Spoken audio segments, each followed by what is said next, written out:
আমি যে দোয়াটা বলতে চাচ্ছি,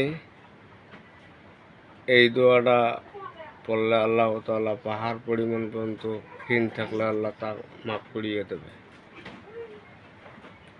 দোয়াটা মনোযোগের সহিত পড়তে হবে, আমলের সহিত পড়তে হবে। আউযু বিল্লাহি মিনাশ শাইতানির রাজিম। বিসমিল্লাহির রহমানির রহিম।